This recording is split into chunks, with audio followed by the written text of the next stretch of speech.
Absolutely magnificent. Cody finishes off in style. A magnificent strike into the crowd. Ready? Sound. Take 7. Action. And it's an Indian captain who's been absolutely magnificent in the night of the final. मुझे credit नहीं चाहिए। मंदिर को लेकर जारी विवाद के बीच निर्मोही अखाड़े ने आज आपके चैनल एबीपी न्यूज से बातचीत में विश्व हिंदू परिषद पर बड़ा आरोप लगा दिया। निर्मोही अखाड़े के सदस्य सीताराम ने कहा कि बीएचपी ने राम मंदिर के नाम पर 1400 करोड़ घोटाला किया है। कैसे? अरे मोदी है तो मुमकिन है। निर्मोही अखाड़े की तरफ से कहा गया कि बीएचपी ने राम मंदिर के नाम पर 1400 करोड़ रुपए खाए। क्या कहा गया सुनिए। आएगा मजा खेल का, बहुत मजा आएगा।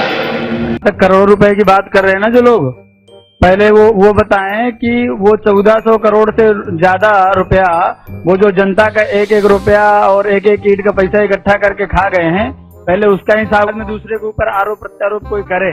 बात तो सही है। निर्मोही अखाड़ा यदि पैसे के लिए लड़ा होता तो 1528 मार्च से क्यों लड़ता अब तक? हम लोग राम जी के पुत्र हैं, राम जी के सेवक हैं और शुरू से सेवा करते आ रहे हैं, सेवा के लिए ना कि पैसे के लिए।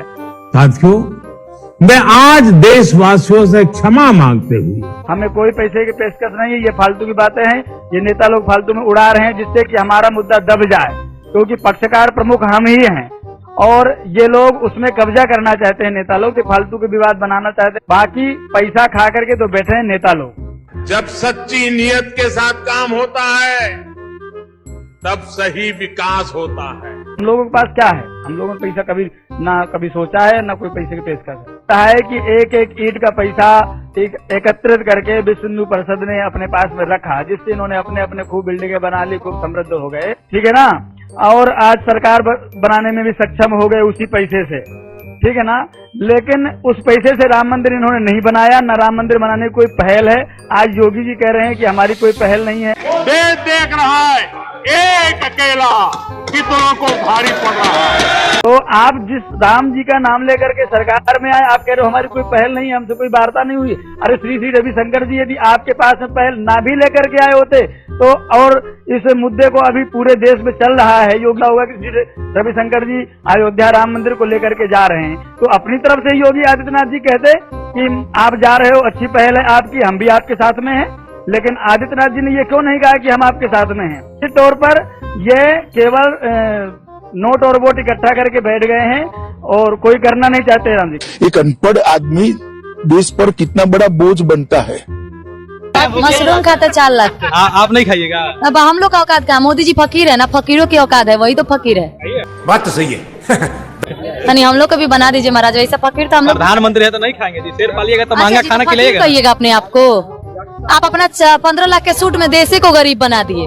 अडानी अंबानी के दोस्त बनाते बनाते उनका झोली भरते भरते ही देश बेकार हो गया। सब चंगासी आया दूसरा देश झुक रहा है मोदी जी के पैरों में, नहीं देखिए अभी देश में। मणिपुर वाले घटना से भी तो इंडिया का छवि बन ही रहा है ना जी विदेशों में।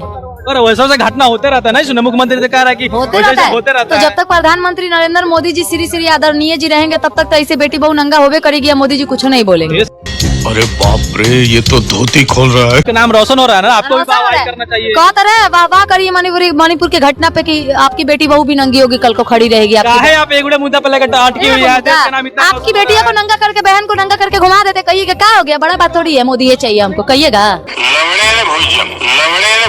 नरेंद्र मोदी जी, एक तरफ तो आप केवल मन की बात सुनाकर लोगों को गुमराह करते आ रहे हैं, जबकि सच्चाई ये है कि अडानी अंबानी के गुलाम मानसिकता आरएसएस के सह पर सन 2012 से ही भाजपा भारत देश के भयंकर घोटालों को अंजाम देते आ रही है।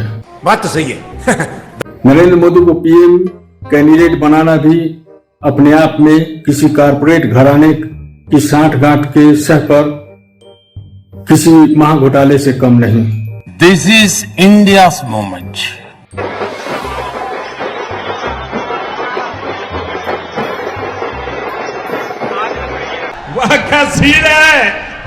दक्षिण अफ्रीका में क्यों हुई मोदी की बेइज्जती? पीएम मोदी पिछले दिनों ब्रिक्स सम्मेलन में हिस्सा लेने दक्षिण अफ्रीका गए थे। इस सम्मेलन में शामिल होने वो 16,000 करोड़ के जहाज पर सवार होकर गए थे।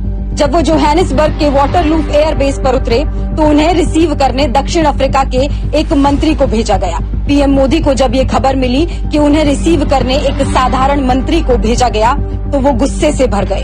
वो 16,000 करोड़ के जहाज से किसी दूल्हे की तरह बारात लेकर पहुंचे थे। जब उन्हें पता चला कि एक साधारण मंत्री उन्हें रिसीव करने पहुंचा है तो उन्होंने जहाज से उतरने से इनकार कर दिया। ये खबर आनन फानन में दक्षिण अफ्रीका के राष्ट्रपति को भेजी गई, जो चीन के राष्ट्रपति शी जिनपिंग को रिसीव करने में व्यस्त थे। तो उन्होंने मोदी को रिसीव करने के लिए अपने एक डेप्यूटी को भेजा। फिर जाकर मोदी जहाज से उतरने पर राजी हुए। दक्षिण अफ्रीका पहुंचने पर मोदी के लिए ये पहला झटका था। दूसरा झटका उस वक्त लगा जब ब्रिक्स फोटो सेशन में उन्हें सबसे पीछे खड़ा किया गया। आप इस तस्वीर को देख सकते हैं।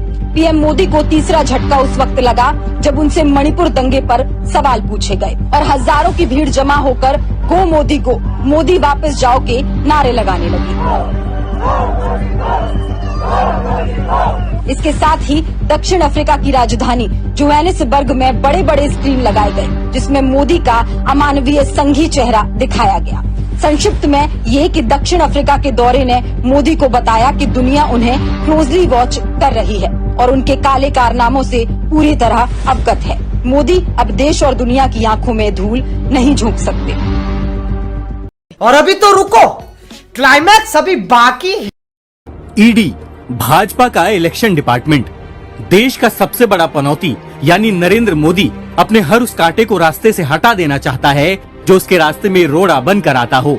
वो चाहे देश का संविधान हो, सुप्रीम कोर्ट का चीफ जस्टिस हो, चुनाव आयोग हो या फिर शैक्षणिक संस्थाएं हो या मीडिया हो, वो इन सब को रौंद कर हर कीमत पर 2024 का चुनाव जीतना चाहता है, जिसका ऐलान वो लाल किले की प्राचीर से कर चुका है। शुरुआत देश के प्रवर्तन निदेशालय यानी ईडी के निदेशक संजय कुमार मिश्रा से। पनौती को इस शख्स से इतना प्रेम है कि रिटायरमेंट के बाद भी उसे नौकरी पर रख लिया, पर ऐसे रखा कि उसे हटाने के लिए देश की जनता को सुप्रीम कोर्ट की चौखट को खटखटाना पड़ा।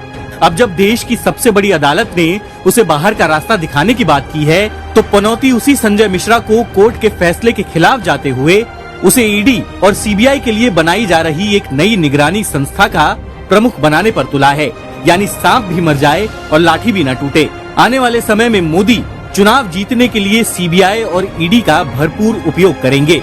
मोदी ने चुनाव आयोग की नियुक्ति के लिए भी एक नया हुक्मनामा जारी किया है, जिसके तहत देश के चुनाव आयुक्त की नियुक्ति प्रक्रिया से चीफ जस्टिस को बाहर कर दिया गया है। ये है मोदी का 2024 का गेम प्लान। देश को तो भगवान बचाए। तो धन्यवाद दोस्तों, आपसे मिलने का मौका मिला। Thank you very much and thanks for everything.